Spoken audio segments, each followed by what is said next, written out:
এইভাবে বাড়ির বউ বাড়ি ছেড়ে চলে যাবে, আমরা তো হাত পা গুটিয়ে বসে থাকতে পারি না। কৌশিক এসে মেজাজ দেখিয়ে তার মেয়েকে নিয়ে চলে গেল। সে গেছে, ঠিক আছে, দুদিনের জন্য গেছে, এবার তো ফিরে আসা দরকার।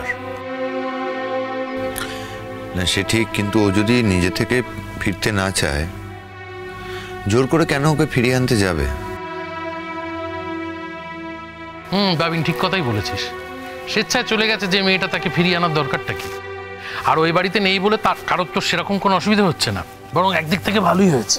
ও টাকা মানেই হচ্ছে নানান রকম ভেজাল কীর্তি করবে, টানাটানি হ্যাঁচড়াহ্যাঁচড়ি, বাচ্চার অধিকার নিয়ে ফিরিয়ে আনার কোনো দরকার নেই। ঠিক বলেছিস। না, এটা হতে পারে না। আমি কয়েকটা দিন ছিলাম না, তার মধ্যে এত কিছু ঘটে গেছে। বাড়ির লক্ষ্মী, সে বাড়িতে থাকবে না? হতে পারে না। আমি এটা কিছুতেই মেনে নেবো না। যে করে হোক তাকে ফিরিয়ে আনতে হবে। আজকে একটা মাত্র ঘটনায় তাকে সবাই মিলে খারাপ বানিয়ে ছাড়লে এটা কিছুতেই হতে পারে না। মিস ঠাকুরপো, তুমি সবটা না হোক কিছুটা তো জানো। আসলে সেদিনকে গুনগুন এমন ব্যবহার করছিল যে আমাদের ভীষণ রাগ হয়ে গেল। কি করব বলো? বড় বৌদি ঠিক বলছে মিসদা। তুমি ভাবতে পারবে না ও কিভাবে বিরক্ত করেছে এই বাড়ির লোকজনকে। বাচ্চাটাকে নিজের কাছে নিয়ে রাখতে চাইছিল বারবার, জানো? তুমি জানো মেজদা একটা এসি কিনে এনেছে যাতে বাচ্চাটা ওর ঘরে আরাম করে ঘুমোতে পারে। মায়ের চেয়ে মাসির দরদ বেশি। এবার হয় বলো এসব মেজদা?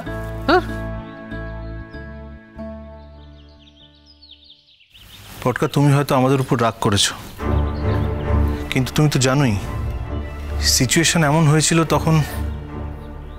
মানে আমরা গুনগুনের সাথে একটু খারাপ ব্যবহারই করে ফেলেছি, কঠিন কথা বলে ফেলেছি। কিন্তু একটা সংসারে সবাই মিলে থাকতে গেলে তো এরকম হয়ই। থালাবাটি একসঙ্গে থাকলে কি ঠোকাঠুকি লাগে না? তুমি তো জানো পটকা এগুলো।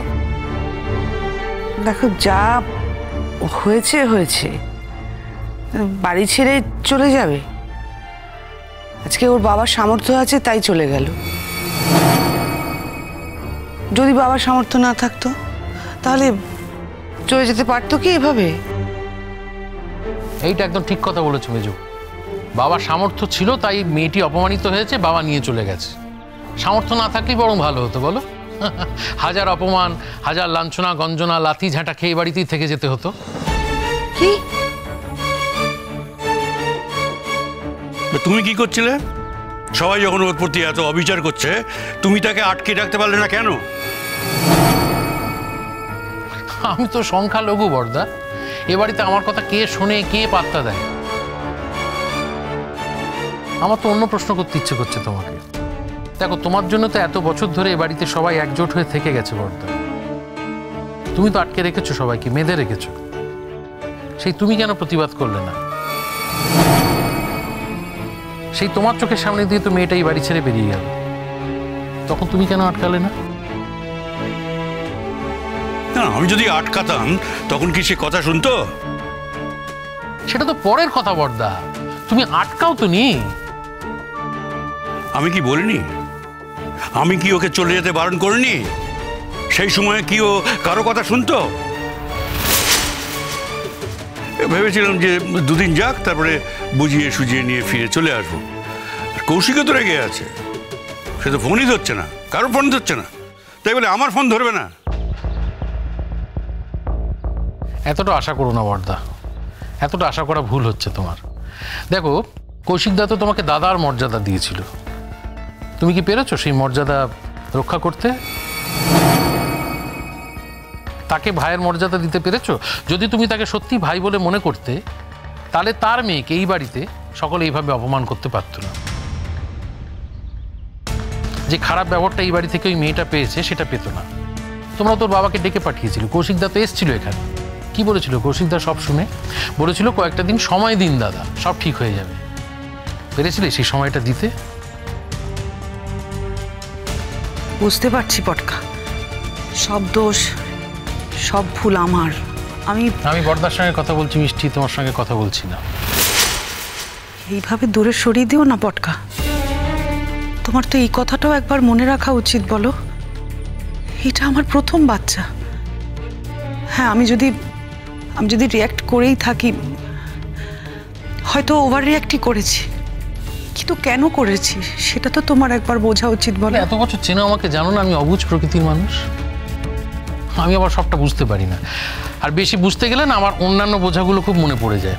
যেমন আমার মনে পড়ে যাচ্ছে যে আমাদের বাড়িতে যখন মেজদাকে নিয়ে একটা ক্রাইসিস হয়েছিল, পাওনাদার এসেছিল টাকা চাইতে, মেজদা বিপদে পড়েছিল, সেই সময় গুনগুন সেই ক্রাইসিসটা সামলাতে কিভাবে ঝাঁপিয়ে পড়েছিল। আমার মনে পড়ে যাচ্ছে আমার অফিসে যখন তহবিল তছরূপ হয়েছিল, তখন গুনগুন কিভাবে আমাদের গোটা পরিবারকে বাঁচিয়েছিল অপমানের হাত থেকে। আমার আরো মনে পড়ে যাচ্ছে গত 1 বছর ধরে একটা বাইরের মেয়ে এই বাড়িতে এসে সকলকে নিঃস্বার্থভাবে আপন করে নিয়েছিল। শুধুমাত্র কটা দিন তোমার বাচ্চাটাকে আপন করতে চেয়েছে বলে এই সমস্ত বোঝাগুলো মিথ্যে হয়ে যেতে পারে না মিষ্টি। আচ্ছা, এমন তো নয় যে ও বাচ্চাটাকে মারধর করেছিল বা বাচ্চাটাকে অযত্ন করেছিল, কষ্ট দিয়েছিল, তা তো নয়। ও প্রাণপণভাবে বাচ্চাটা যাতে ভালো থাকে, যাতে কমফর্ট পায়, সেই চেষ্টা করেছিল। হ্যাঁ, আমি মানছি যে বাচ্চাটা কি করে ভালো থাকবে, ও কি করে আরো আরামে থাকবে, সেগুলো আয়োজন করতে গিয়েও একটু বাড়াবাড়ি করে ফেলেছিল। কিন্তু বাড়াবাড়িটা কি কারণে করেছিল সেটা তোমরা কেন কেউ ভেবে দেখছো না? বাড়াবাড়িটা করেছিল যাতে বাচ্চাটা ভালো থাকে। যা করেছিল বাচ্চাটার কথা ভেবেই করেছিল। ছোট্টা গল্প, এখন কি হবে বলো তো?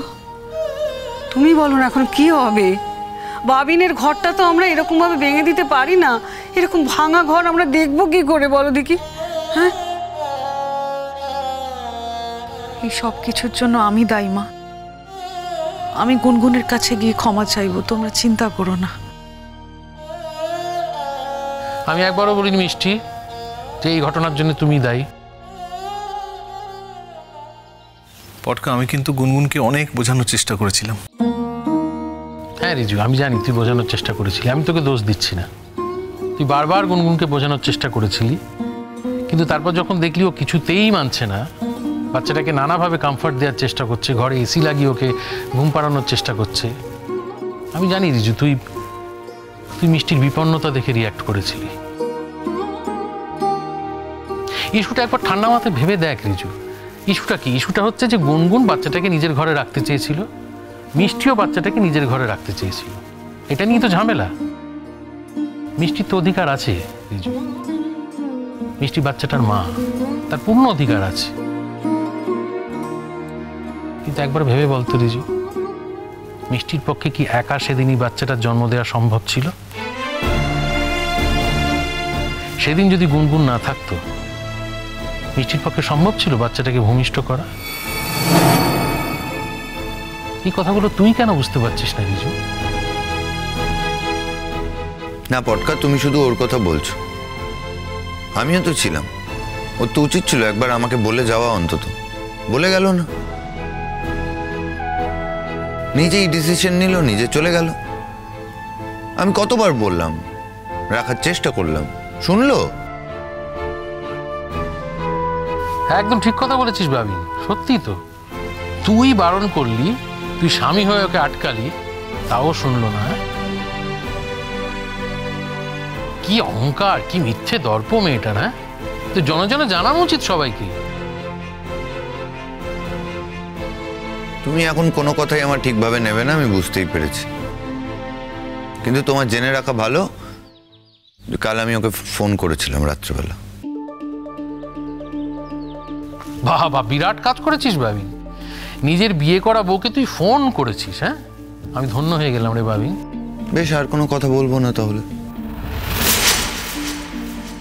শোনো না, বলছি তুমি যদি একবার যাও তাহলেই কিন্তু গুনগুন ফিরে আসবে। একবার যাও না গুনগুনের কাছে। কেন বলো, তোমরা চাইছো ও ফিরে আসো? ও ফিরে এলো, ধরো ফিরে এলো, বাচ্চাটাকে নিয়ে আর কোনো মাথা ঘামালো না, কিন্তু অন্য একটা না একটা অশান্তি করবেই। ওর স্বভাব তো অশান্তি করা। কি দরকার ওকে ফিরিয়ে আনার? গেছে, আপদ বিদায় হয়েছে, বারবার ফিরিয়ে আনার কথা বলো না ছোট বউ। পটকা, আমি আমার মনের কথা বলেছি বর্দা, তোমরা আমাকে আটকাতে পারো না। আমি তো বলছি না তোমরা আমার মতো করে ভাবো, আমি আমার ভাবনার কথাটা বলেছি। এই সমস্ত বাজে কথাবার্তা বন্ধ হোক। ওকে যেভাবে হোক ফিরিয়ে আনতে হবে, এটাই শেষ কথা, ব্যাস। ঠিকই বলেছেন বাবা, এখন আমাদের একটাই করণীয়, যেভাবে হোক আমাদের গুনগুনকে ফিরিয়ে আনতে হবে। কি করে ফিরিয়ে আনবে? যে নিজে আসতে চায় না তাকে তো আনা সম্ভব না। আগের বার তবুও কৌশিক স্যার হেল্প করেছিলেন, কারণ আগের বার উনি আমাদের পক্ষে ছিলেন, অন্তত কথা বলছিলেন। এবার তো একদম উল্টো কথা বলছেন। উনি গুনগুনকে বলেছেন যে গুনগুনকে যে কোনো একটা দিক বেছে নিতে হবে, হয় এদিক নয় ওদিক। ও যদি এই বাড়িতে আসে তাহলে আর ওনার দিক বাঁচা যাবে না। স্বভাবতই গুনগুন নিশ্চয়ই বাবার দিকই বাঁচবে। আচ্ছা, সেটা তো আঙ্কেল রাগের মাথায় বলেছেন, আর সেই কথাগুলোকে আমাদের ধরে বসে থাকতে হবে? সেরকম হলে আমরা আঙ্কেলের কাছে যাব। হ্যাঁ,